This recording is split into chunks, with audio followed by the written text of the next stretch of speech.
Apples of gold in pictures of silver. One of the most beautiful descriptions of speech in the entire Bible is found in Proverbs chapter 25 verse 11. It says, "A word fitly spoken is like apples of gold in pictures of silver." This verse is short, but it contains a wealth of wisdom. The question is, what exactly are apples of gold in pictures of silver? Why did Solomon use this unusual imagery? What lessons can we draw from it today? Let's explore it. Before we explore these, please keep in mind that I'll be expanding this subject in the light of its literal meaning, proverbial meaning, spiritual significance, and life applicable lessons.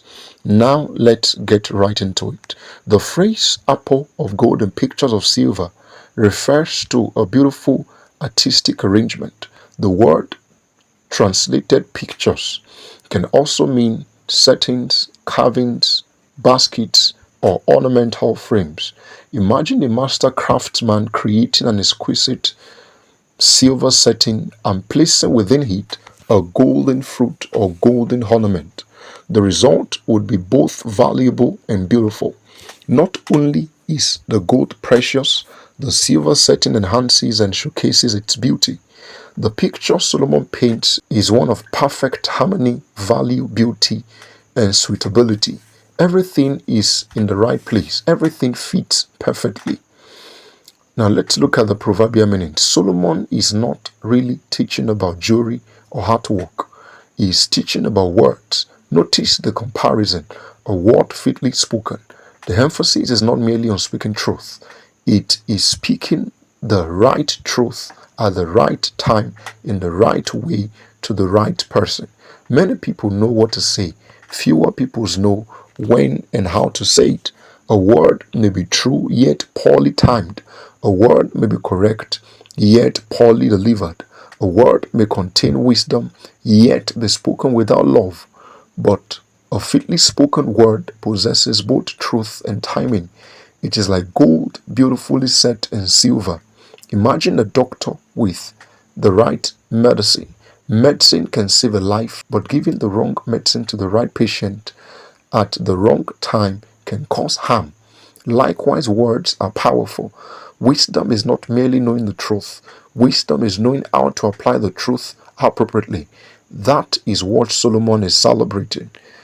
Now let's look at the spiritual significance. Number one, God values wise speech. Throughout Proverbs, speech is treated as a spiritual matter.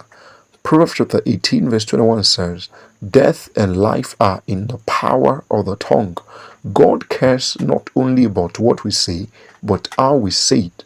The righteous person learns to speak truth with wisdom. Number two, God himself speaks fitly. Throughout scripture, God consistently speaks the right word at the right time. To Abraham, he spoke a word of promise. To Moses, a word of commission. To Joshua, a word of courage. To weary believers, a word of comfort.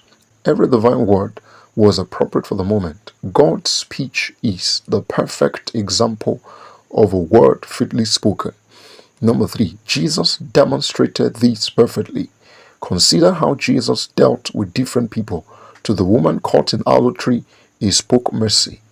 To the self-righteous Pharisee, he spoke rebuke. To the grieving sisters of Lazarus, he spoke comfort. To his disciples, he spoke instruction. The same Jesus delivered different words because each situation required a different response. Like apples of gold in settings of silver, Jesus' words were perfectly suited to the moment. Life applicable lessons. Number one, the right word can change a life. A single sentence can redirect a person's future. A timely encouragement can prevent despair. A wise correction can prevent destruction. A word of hope can sustain someone through difficult seasons. Never underestimate the value of a well-spoken word. Think of a key. A key is often small, but it can unlock a massive door. Likewise, the right word can unlock a person's potential, courage, or healing. Number two, timing matters. Every good word can become harmful when poorly timed. Imagine offering a lecture on financial discipline to someone who has just lost a loved one. The content may be true, but the timing is wrong. Wisdom pays attention not only to truth, but also to timing. Number 3, delivery matters. A diamond thrown at someone's head can still cause injury. In the same way, truth delivered harshly can wound unnecessarily. Ephesians chapter 4 verse 15 encourages believers to speak the truth in love. Godly speech combines truth and grace. Number 4, listen before you speak. Many people are eager to speak but slow to understand.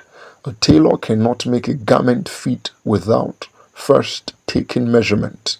Likewise, a wise person seeks understanding before offering counsel.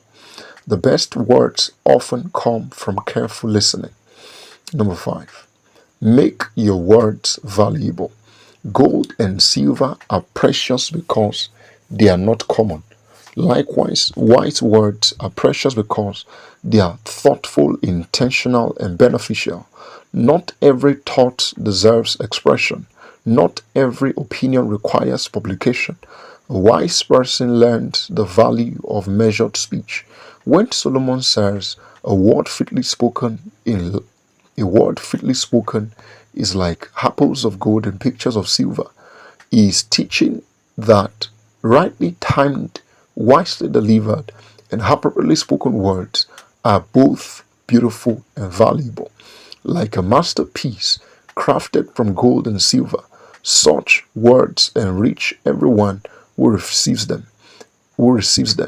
In a world filled with careless speech, criticism, and noise, God calls his people to become craftsmen of words.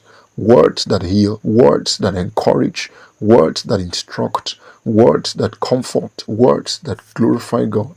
Because sometimes the most valuable gift you can give another person is not money, influence, or possessions. It is simply the right word at the right time. I'll close with this question. Can you remember a time when a single word of encouragement, correction, or wisdom changed the course of your life? Please kindly leave your thoughts and answers in the comments. God bless you.